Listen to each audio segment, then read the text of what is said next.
Welcome to the Cancer solstice. I'm Mike Rusnak. I'm Everest Hall. And in this video, we're going to talk about the new moon that is happening in Cancer. If you're in the southern hemisphere, this is going to... Happy winter. Happy winter. Yeah. If you're in the northern hemisphere... Happy summer. Happy Stay summer. Cool. Stay cool, kiddos. It's a hot one in the United States. So Cancer rules the moon. So this is the moon's moon. It's a new moon. It's a new moon. It's a new start. About seeds of expansion, right? Seeds of expansion. Expansion for what, though? Emotional security. Our Cancer is... In light of your chosen family. Chosen family. It's about family, yes. Yeah. But it's about the security that you feel with your chosen tribe. Right? Emotional well-being. And because Uranus is at the end of Taurus, right? Mm-hmm. This is a culmination and a wrapping up of the energy that started way back in 2018. Yeah. So we have this sense of going above and beyond what we've known. Yeah. Right? So it's going to take keeping a cool head. Always. Things are going to get messy. Of course. But it's about reaching for that highest ideal that you could muster. Certainly. Yeah. Okay, so it's a very simple concept to speak about for us, but this is really personal for everybody out there, so it gets a little complicated for us to talk about things that are personal to everybody. We all have this point in our chart where Cancer occupies. These are our tender, nurturing aspects. The fourth house is ruled by Cancer, which has to do with home, security, coziness, right? Hospitality. Think blankets, pillows, soup. A sense of belonging. Yeah. Which can be and is a very complicated issue to talk about in the modern time. Because it touches on our roots. Right? Yeah, our roots and our personal experiences. And how we were raised. And there's all these shadows that we're dealing with. Right. And it changes through our lifetime. Yeah. The concept of home and nurturing that we have as a child is much different to home and nurturing as we have as a teenager and in our older years. And it's a very fluid energy, but ultimately what we're looking for, ideally on Earth, is a sense of belonging, family, understanding, expanded compassion, love, and the ability to share that with others and to be compassionate with others and to support people and to be in their corner and really fight for your family. Mm-hmm. Now, Uranus is gigantic transit, which has been driving everybody crazy. 2018, Uranus has been in Taurus, uncomfortable, really. Just ask any bull. Yeah, ask any bull how they're feeling since 2018. It's been rocking the world financial markets, and it's been shaking up. Yeah, finances. Meme coins, joke coins, Doge coins, crap coins. Tariffs, right. COVID. Right. Lockdowns, supply chain issues. You know, if you own an old car, you'll know what I'm talking about. You can't get any parts anymore. All this is part of this Uranus stress, which has been really hammering on our value system and making us stronger for that. But fear not, Uranus is moving into Gemini. Much better in Gemini. Much better. It's going to be much better.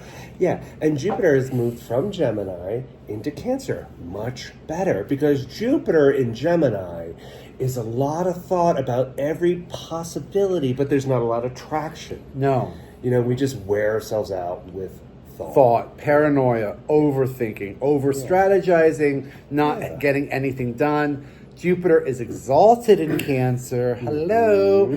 So this wonderful promise of good luck and fortune is in our aspect of self-nurturing and care and home and support. It's about doing the best that you can, the highest frequency that you could find for yourself. Yes. Yeah. And your circle. And your circle. Yeah. Now, Mars, another planet that's moved, is Mars has moved into Virgo. It's out of Leo. which has kind of dampening its energy. It's not as excited, and it's in Virgo, kind of helping us be decisive, practical, right. Decisive, making clear decisions that benefit everybody, detail-oriented, goal-driven. Perhaps we're cutting out people in our lives that haven't been helping us, that have been toxically weighing us down. We're getting our values kind of straightened up. It's in the northern hemisphere it's summertime, so hopefully we're all going out and getting into the nature, canoeing and listening hiking, to bird song. I don't know anything about the southern hemisphere, but I hope everyone's out there having a great time down there also, doing whatever happens in the cold, freezing cold, the snow, all that. Now Pluto is in Aquarius doing its revolutionary things. And Aries has Neptune and Saturn. Yes, and Saturn and Aries. It's not the greatest place for Saturn. Saturn's in its fall in Aries. Yeah. So Neptune is dissolving rules and structures and systems that have been built on sand. Yeah, right? on sand. Perhaps it's dissolving some governments in the Middle East that have been built on sand. Yeah, well, don't tell them that. Oh no! Don't tell them that. Don't tell them that they're done. No. So we're going to discuss what position this moon falls in for each sign, and we're going to do our one card pull for each sign, really quick. But it's important that we keep it simple too, because it's about choosing your own path, planting your own seeds for what you need right now. Personally. We're not going to talk too much about the planet, and the wars and all that. All that. It's personal, right? It's Cancer. It's about you and your heart and your nurturing. The private moments before you go to bed and when you wake up.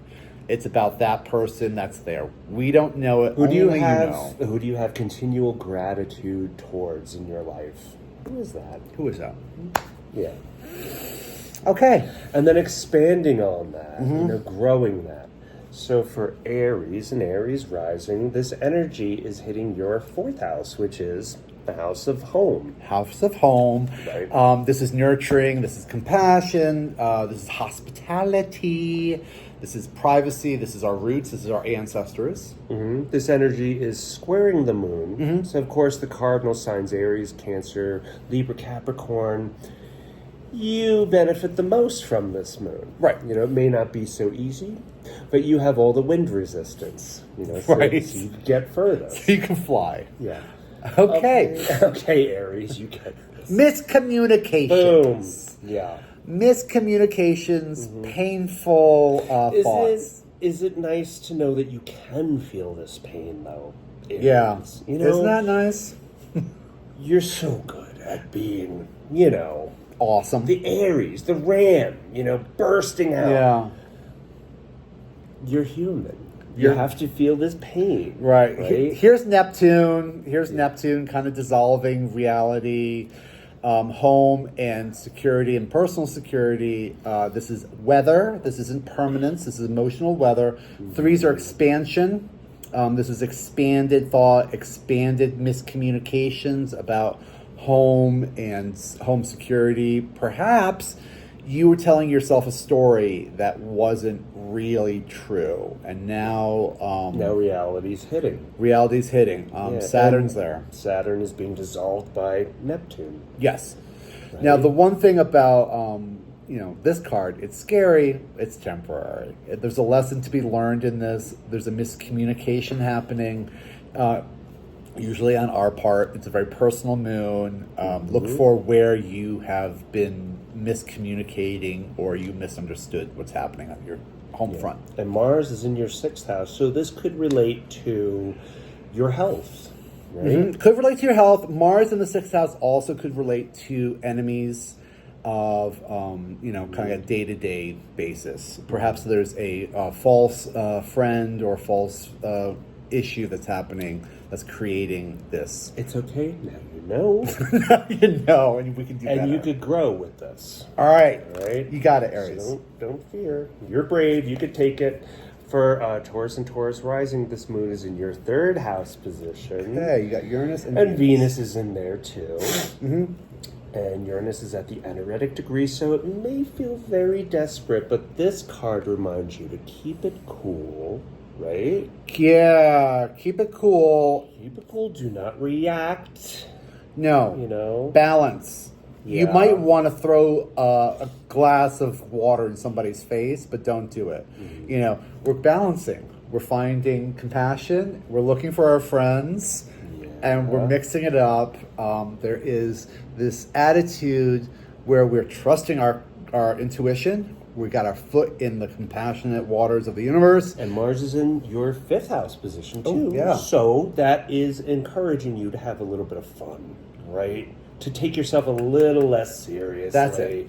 Just find a little bit of distance. Mix in a little fun. Yeah. Mix in a little showmanship, a little bravado. Don't be as serious. Just have a little bit of fun. Don't worry, we won't call you the clown. We'll know that you're the serious Taurus. We'll know that you're the very serious Yeah, but Taurus. you could handle a little bit of that joy. a little bit right? of joy. For Gemini rising, this energy is in your 2nd house. Okay. Right? And Jupiter has moved out of your house. Things probably into seem a Cancer, lot yeah. less intense, I hope. Yes. A lot less busy in our minds, a lot less frenetic. And Mars is in your 4th house position, and you get the Emperor. Hey, boss. Yeah. The King of Kings, the earthly emperor. He's got control over all the elements. He's on a stone throne. He's ruling the world.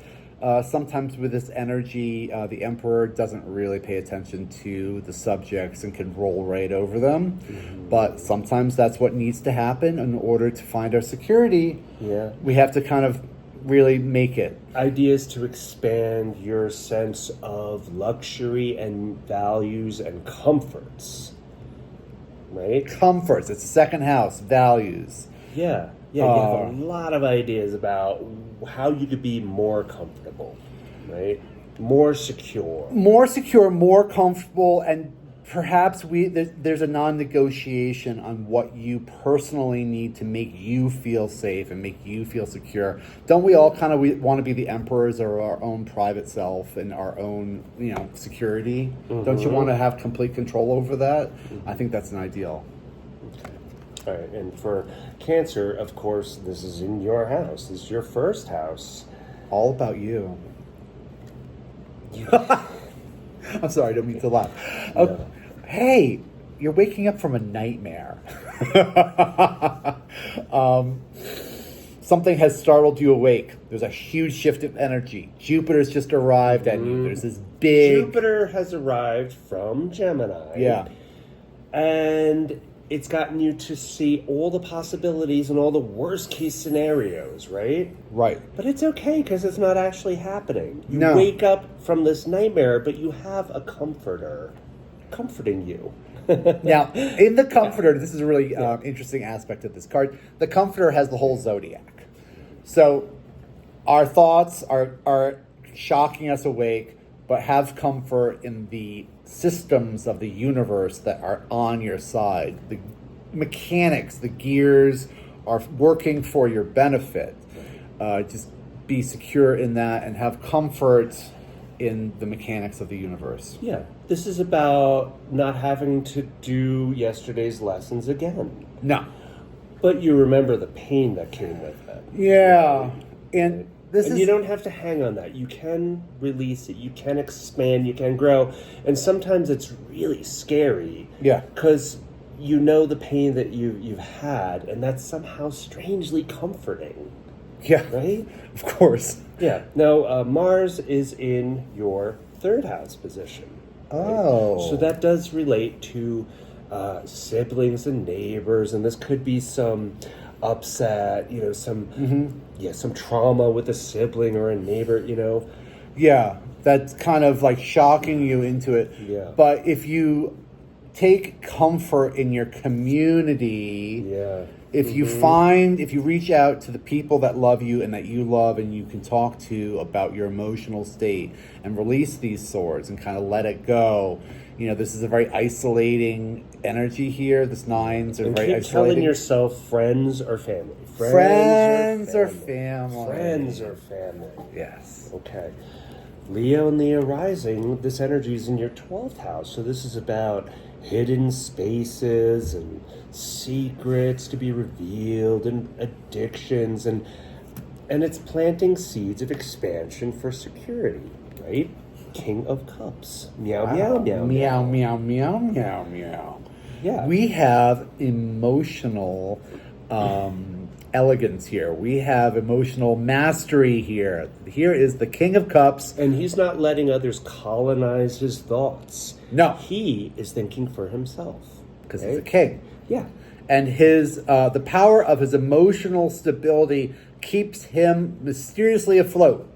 His stone throne somehow is floating on the lagoon through emotional strength. It's quite Piscean, right? Yeah, it is. 12th house position.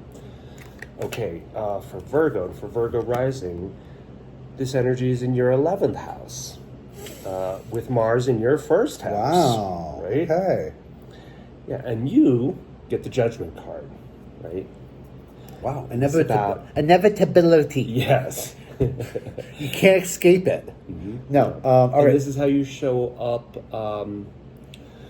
for service within your own network, right? This might be a situation you're having where you need these friends to come in out of the blue and just save the day.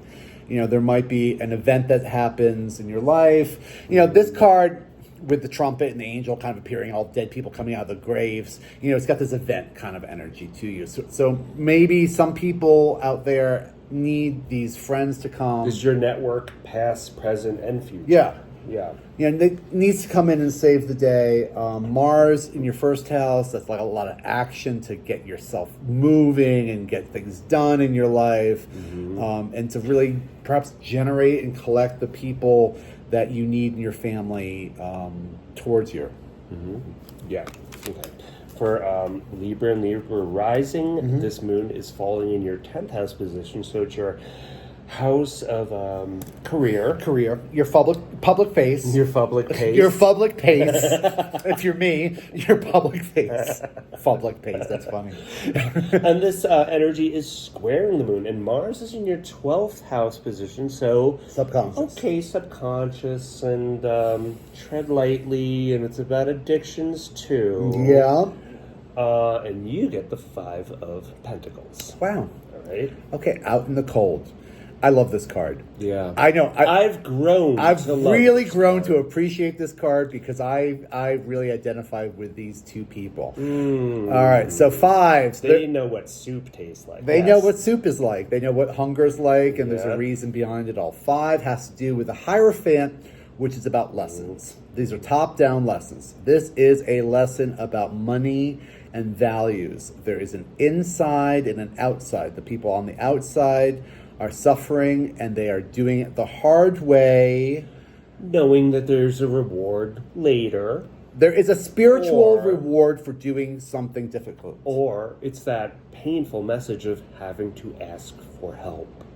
Yeah, being at the end No of your one rope. likes to do, but it's a perfectly acceptable move, right? Yeah. Yeah. Having to ask for help, having to ask for a new job. right? Ask Libra. your family for help in supporting yourself. This energy, But how can I ask for help if I'm supposed to take care of others? right. Well, that asking levels the field. Everybody needs help. Yes, and then that help is symbiotic, Right. Yeah. And if you're in a place of want, the person that you're asking the help from, you don't necessarily want that person to be infallible and imperfect and just, holier than thou. It sets up this dichotomy of, emotional issues. There's an equality that needs to be kind of leveled out here. There's a lesson on have and have-nots and what what the haves are lacking and what the have-nots are lacking, you know? You could be a really rich man and be lacking, and you could be a poor man and be rich in that same way. Okay. Yeah. So, Scorpio rising. This moon is falling in the 9th house position for you, so it's about career. And Mars is in the 11th house. That's about your networks. Network and you get the Fool. Oh my gosh, that's super. And that's wonderful because that's the perfect card for New start. a new start and faith, right? Oh my God, of course. This is the faith card. Yeah. And it's in the 9th house about beliefs and faith. This is a beginner's mind. We've all had this situation where we start something new and we don't know anything about it. And there's that good luck that happens, that beginner's luck. All that potential. Yeah. And it's right there at your fingertips. Yeah, and we've all had this situation where we've been doing something for a long time and someone fresh comes in and they just end up getting all the good benefits from everything because there's that beginner's luck. It's a 0 point. Everything's starting fresh. It's fantastic. Fantastic place to be for you, Scorpio. He doesn't know that he's on the cliff's edge. He has no idea what's going on. It's fresh. Yeah. Higher learning, traveling, right? Faith, justice. With your friends. Yeah. For Sagittarius and Sag rising, this moon is falling in your 8th house position, so that's about other people's money and others' economy, and it's a transformative house. Yep. Right? It's also about toxicity and removing toxicity. It's also about sex. And you get the 2 of Pentacles. wow, okay, balancing all this out. Yes. So balancing our emotional security while dealing with other people's money and the other house. Our personal values and our public values. How do we work with others? How do others work with us?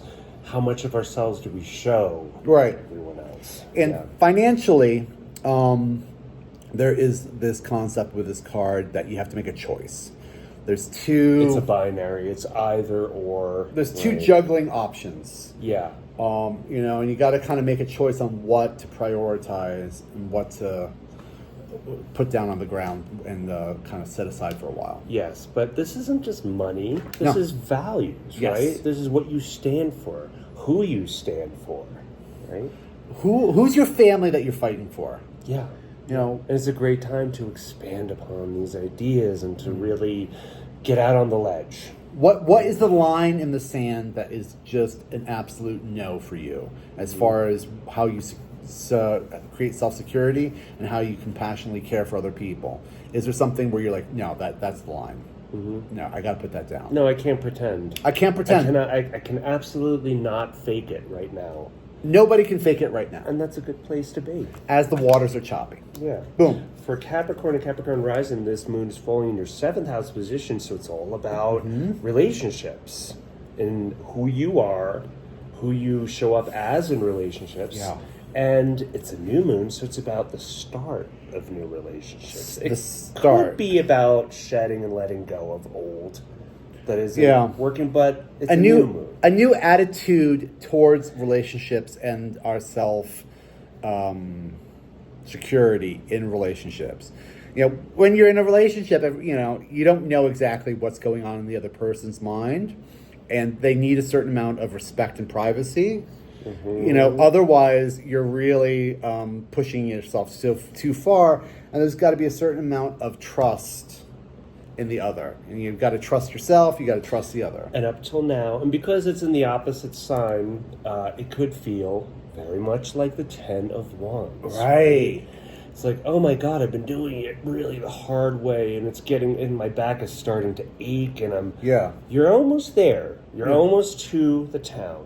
You have to regather your passions, you have to, organize them, sling them over your shoulder differently. Maybe take a couple different trips to town. This is about a new way of thinking about these burdens of passion that are happening on your personal security and family home. Yeah, and have relationships felt like this lately? Is it feeling like, oh my God, there's just too many cooks in the kitchen. I don't even know who I am anymore because I'm so busy managing everyone else's drama, everyone else's passion, everyone else's fire, right? Right. Mars is in your 9th house position. Which is about your belief system. Yeah. It's about faith. Yeah. You know, it's about the arrow hitting the target. There's an element that you have to trust things are happening, not necessarily manhandling and being on top of everything. Letting things fall as they need to fall. 10 is the completion of a cycle, so you're almost there. You're almost there. You're there. Yeah. You are there. Okay, so Aquarius rising, this energy is in your 6th house. That's me. With Mars in your 8th house. And you get strength. Whoa! All right. That's amazing. Okay, so the strength card. This is the Leo card. This is about the angel of compassion reaching down into the monstrous lion mouth and taming him. It's compassion. It's taming the beast. Philanthropic. Yes. Charity. It's about you showing up to serve. Showing up to service. This is about to serve. To serve. Not to serve us. Well, to serve. Well, you know what I'm saying. Okay. Showing up to service and doing it in a Leo type of way, gently, with joyful compassion. Mars in the 8th house, that has to do with other people's money and sex and death and a detoxification. So literally reaching down into your gut and pulling out the toxic energy and just putting it out there. 6th house. Yeah, being very gentle. Being very gentle. But feeling your feelings, Aquarius. Yeah. Okay, so last but not least, Pisces, this energy is happening in your 5th house. Your 5th house, and you get the Hierophant, which is a 5 card. Wow, okay. Yeah, right. And Mars is in your 7th house, so that is about relationships too. But this card is telling us to tell you to think about what has been tried and true. Right? There is a lesson. Yeah. There is a lesson to be learned here from authority, from what has been working in the past. There is a lesson to be learned about fun. This is a crazy statement. There's a lesson to be learned about tried and true forms of joyful expression. For every job that must be done, there's an element of fun. You find the fun and snap, the job's a game. The job's a game. Now, the Pope card, the Hierophant, it's a very serious card. It has to do with top-down structures. These two priests are learning something very important from this authority figure. It seems to go against the idea of Leo 5th house fun, but it goes totally with the idea of Leo 5th house fun. Because when either we're having fun or we're in pain. It's binary. One or the other. Oh yeah, the columns, the binary columns. You know, you can teach a lesson in a joyful way by being a happy person and taking care of your own, being playful and taking care of your own self-worth. You can demonstrate to others on how they can take care of their own self-worth. It's urging you to be like a child. Yeah. And 5 also has to do with children. So this might have to do with children in your life, creative enjoyments. It's romance. It's the joy that you get from creation. And there's a new energy about a joyful creation that has something to do with structure and tried and true stability. It's going to take a certain level of detachment through this new moon to kind of keep your cool, to stay centered in the madness, but you could do it. Oh yeah, this is a great one. Yeah. You know, everyone just go out and have a lot of fun. Find that personal, private, special spot that only you know about. You know what we're talking about. I don't know what it is. No, you know better than we do. Yeah, this is one of those videos where you know what's happening. Yes. Yes, and with that, we love you. love you. We love you. Thanks for Hit keeping the with like us. button, hit the subscription button. Yeah, if you haven't subscribed, please subscribe. Love you. Love you. Bye.